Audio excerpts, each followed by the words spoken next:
Menikahi Majikan Ibu, karya Casanova, episode 113. Baby Moon. Mat, tolong bantu Rosie.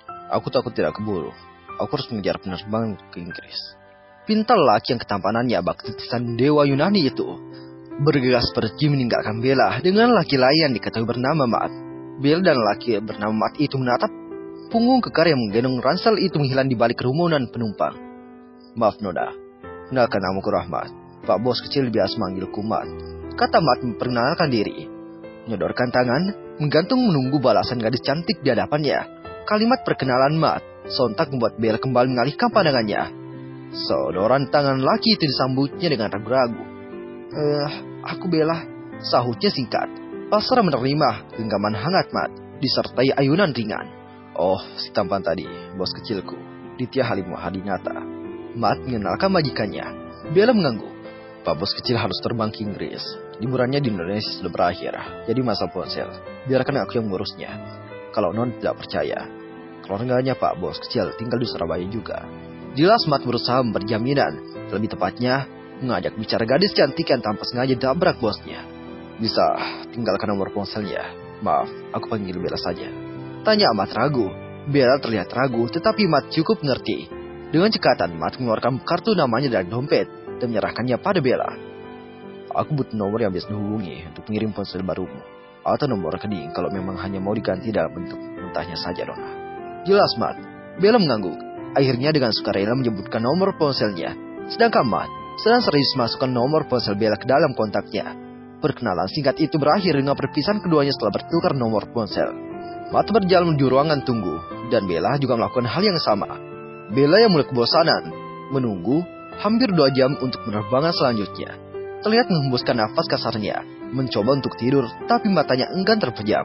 Mau mainkan ponselnya, tetapi benda pipi itu sudah terlanjur hancur berantakan. Mengedarkan pandangannya ke sekitar, tidak ada seorang pun yang dikenalinya. Kalau bukan demi suaminya yang digoda perempuan lain, dia pasti berpikir 1000 kali untuk melakukan ini. Lagi-lagi Bella menghela nafas bercampur kesal. Moodnya memburuk setiap kata love menarik pikirannya. Love. Bella tersentak dengan mata masih terpejam. Saat samar terdengar kata love kembali. Kali ini rasanya begitu dekat di pendengarannya. Bukan hanya mengisi pikirannya. Berusaha membuang jauh supaya tidak memperburuk moodnya. Bella memilih bersenandung manja. Setidaknya itu lebih baik daripada harus terus berputar dengan prasangkanya. Love. Kedua kalinya terdengar lebih jelas dan nyata. Bella membuka mata. Kejutan pertama yang dilihatnya adalah buket mawar merah kombinasi putih disodorkan seorang di depan matanya. Bella menoleh ke samping, memastikan siapakah si pemberi kejutan untuknya. Siapakah yang beri hadiah romantis di kala kerisauan dan kebimbangan hatinya? Dek, lelaki dengan dandan santai, celana pendek dan kaos kasual. Tampilan yang jauh berbeda dengan biasanya.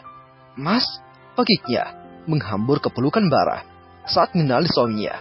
Benar-benar kejutan yang tak pernah diduga. Mas, bagaimana bisa ada di sini?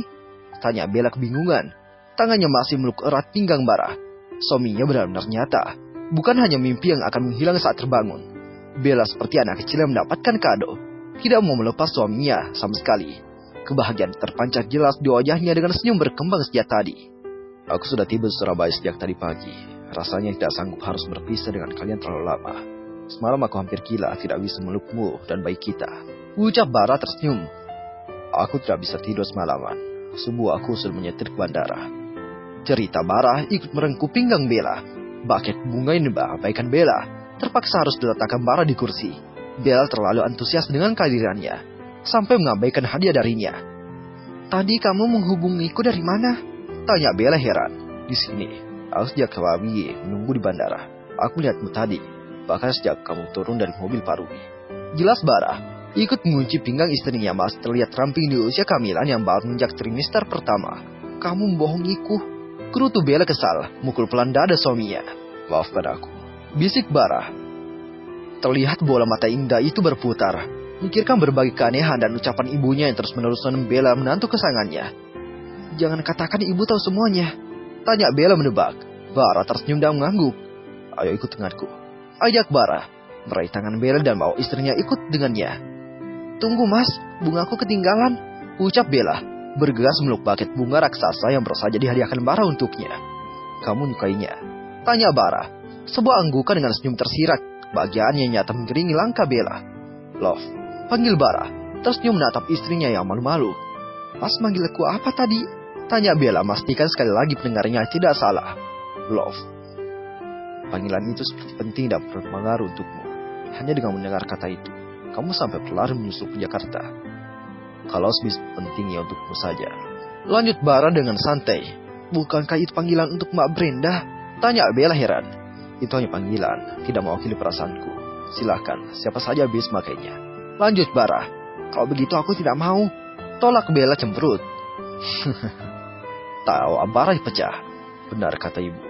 Selama ini aku lupa kalau istriku masih 19 tahun. Aku terlalu menuntut istriku berpikir dewasa mengikutiku. Bukankah harusnya aku yang mengikutinya?" Jelas Bara. Langkah kaki Bara yang lebar maksa Bella mengejar dengan langkah mengilas tengah berlari. Sekali menatap punggung suaminya yang sudah berjalan lebih dulu depannya. "Dia bahkan tidak mau menggandengku," bisik Bella mengerutu kesal. Dek, Bara berhenti, menoleh ke belakang. Meski hanya berbisik, dia bisa mendengar jelas komplain dari Bella. "Kedua tanganmu sibuk dengan buket bunga raksasa itu. Bagaimana aku menggandengmu?" keluh Bara, menunjuk ke arah rangkaian bunga besar yang dipeluk Bella dengan erat. "Kemarilah," pinta Bara dengan tangan merangkul pundak Bella yang tingginya hanya sepundaknya. Sesekali menepuk lembut di sana. Lagi-lagi Bella tersenyum dengan perlakuan manis Bara hari ini. Kejutan yang tidak pernah duganya sebelumnya. "Mas, kita akan jalan kemana? Aku capek," tanya Bella heran. Nafasnya mulai kepayahan. Sejak tadi suaminya hanya mengajaknya berjalan berkeliling tanpa kejelasan. "Kita akan bawa Bimon kembali," jelas Bara. "Maaf," hanya kembali. "Aku tidak ada persiapan. Semuanya begitu mendadak." Bella benar-benar terperanjat kali ini. Matanya bulat dengan mulut ternganga, hampir tidak percaya. Menatap ke mata biru suaminya, mencari kebenaran dari semua ucapan Bara yang mengejutkan. Sejak tadi Bara memberi kejutan demi kejutan untuknya. Hal yang belum pernah Bara lakukan selama pernikahan mereka. "Setelah baby Moon, kamu tetap tinggal di Surabaya sampai melahirkan. Tetapi setelah bayi kita lahir, kembalilah ke Jakarta." "Aku tidak bisa terus-menerus bolak-balik Jakarta Surabaya. Kerjaanku di Jakarta sekarang," jelas Bara. "Kalau kemarin perhatian dan rasa sayangku belum cukup untukmu, aku harap pengorbananku kali ini bisa meluluhkan hatimu. Jangan pernah berpikir untuk berpisah lagi.